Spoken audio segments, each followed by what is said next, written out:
everyone, welcome back into your business study class. Today our topic is evaluation of one person company. In evaluation we study two things, merits and demerits. Firstly, merits. Our first part is merit. First merit of one person company is limited liability. Member has enjoyed the limited liability. His liability is limited up to the capital invested by him in the business. In OPC, the liability of the member is limited, means his liability is up to the amount which he has invested in the capital. OPC में एक person की जो liability होती है, जो member होता है उसकी जो लाइबिलिटी होती है वो लिमिटेड होती है, जितना उसने बिजनेस में कैपिटल इन्वेस्ट किया है उसको बेनिफिट मिलता है लिमिटेड लाइबिलिटी का। तो मेंबर के लिए क्या है, एक मेरिट है कंपनी की, वन पर्सन कंपनी की ये मेरिट है कि पर्सन अनलिमिटेड लाइबिलिटी नहीं लेता, उसकी लाइबिलिटी क्या होती है, लिमिटेड होती है, उसकी पर्सनल प्रॉपर्टी की इसमें प्रोटेक्शन होती है, उसकी पर्सनल प्रॉपर्टी यूटिलाइज नहीं होती फर्म के डेप्ट को, कंपनी के डेप्ट को पे करने के लिए। Then second limitation is good alternative to the sole trade. OPC is a very good alternative of a sole trade. Sole trade is a risky form of business due to the unlimited liability of the owner. Sole trade में जो हमारा owner होता है उसकी liability क्या होती है, unlimited. इसी कारण से हमारा सोल ट्रेड का बिजनेस रिस्की होता है। अगर कल को हमें लॉस हो जाए तो हमारी पर्सनल प्रॉपर्टी भी यूटिलाइज्ड होती है। बट OPC में ओनर एक होता है और उसकी लाइबिलिटी कैसी होती है, लिमिटेड होती है। तो ये सोल ट्रेड का एक बहुत अच्छा अल्टरनेटिव है। लोग सोल ट्रेड में क्यों जाते हैं कि हम सिंगल ओनर ही रहें और हमारी लाइबिलिटी, एक उसकी ड्रॉबैक क्या होती है कि उसकी लाइबिलिटी अनलिमिटेड होती है। तो OPC उसकी ड्रॉबैक को खत्म करता है। ओनर तो OPC में भी सिंगल ही रहता है, लेकिन जो अनलिमिटेड लाइबिलिटी की ड्रॉबैक थी सोल ट्रेड में उसको ये रिमूव कर देता है। लाइबिलिटी क्या होती है, लिमिटेड। तो सोल ट्रेड का एक बहुत अच्छा अल्टरनेटिव है। जो लोग सोल ट्रेड में नहीं जाना चाहते हैं रिस्की होने के कारण, क्योंकि लाइबिलिटी अनलिमिटेड होती है उसमें, वो OPC को ऑप्ट कर सकते हैं, उनके लिए एक अच्छा अल्टरनेटिव है। Then second is sole share holder. Next क्या हमारा थर्ड, की OPC में जो शेयर होल्डर होता है वो सिंगल ही होता है। बाकी कंपनीज में काफी सारे शेयर होल्डर होते हैं। किसी भी प्राइवेट कंपनी में मिनिमम 2 शेयर होल्डर चाहिए होते हैं हमें। बिना 2 शेयर होल्डर्स की हम प्राइवेट कंपनी स्टार्ट नहीं कर सकते, लेकिन OPC के केस में हमें 1 शेयर होल्डर से भी कंपनी स्टार्ट कर सकते हैं। इसमें मिनिमम भी 1 शेयर होल्डर होता है और मैक्सिमम भी 1 शेयर होल्डर होता है। बच्चे बहुत गलती करते हैं इसमें, कई बार वो सोचते हैं कि मिनिमम तो 1 होता है लेकिन मैक्सिमम बहुत हो सकते हैं। नो, मिनिमम भी 1 एंड मैक्सिमम भी 1, तभी तो इसका नाम है वन पर्सन कंपनी।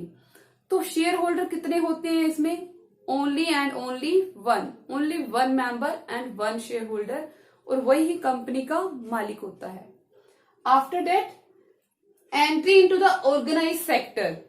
OPC के कारण से बिजनेस यूनिट को हम अनऑर्गेनाइज सेक्टर से ऑर्गेनाइज सेक्टर में ले जा सकते हैं।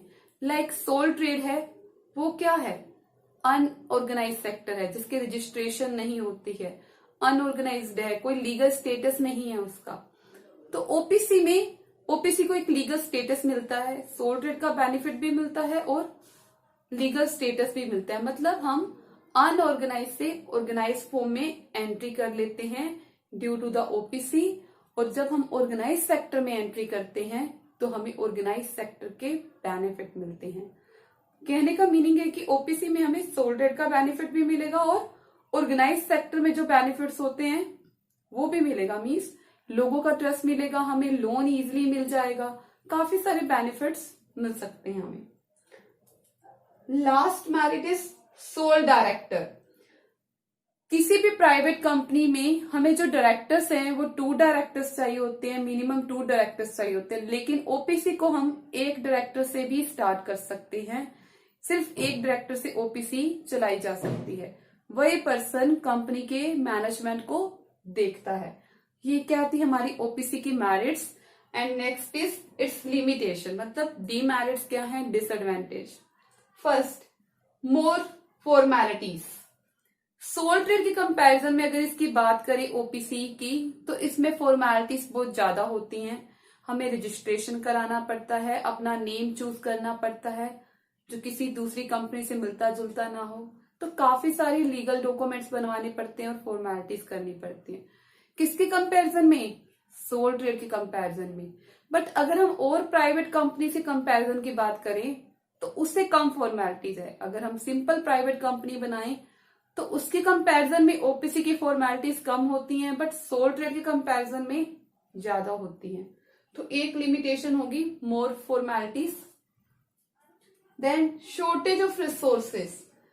Resources in the OPC is less than the public company. Public company से जो भी इसके रिसोर्सेज होते हैं वो कम होते हैं, क्योंकि एक ही पर्सन होता है शेयर होल्डर, तो इसके रिसोर्सेज क्या होते हैं, लिमिटेड होते हैं। Then unbalanced decision. Decision is not balanced because decision is taken by only one person and sometimes one person are not able to take the correct decision. कई बार एक व्यक्ति अच्छा डिसीजन नहीं ले पाता है, वो अच्छा किसी से राय नहीं ले पाता, अच्छा डिसीजन नहीं ले पाता, तो उस कारण से डिसीजन क्या रह जाता है हमारा, अनबैलेंस्ड डिसीजन।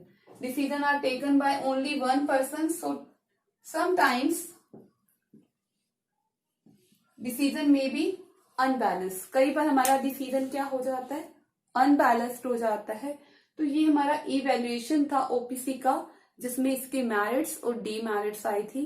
कभी भी आपको इवैल्यूएशन करना आता है किसी भी टॉपिक से रिलेटेड, तो उसमें आपको मेरिट्स और डीमेरिट्स दोनों बतानी होती हैं कि क्या है।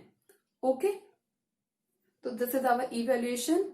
आई hope you understand this concept of OPC evaluation system.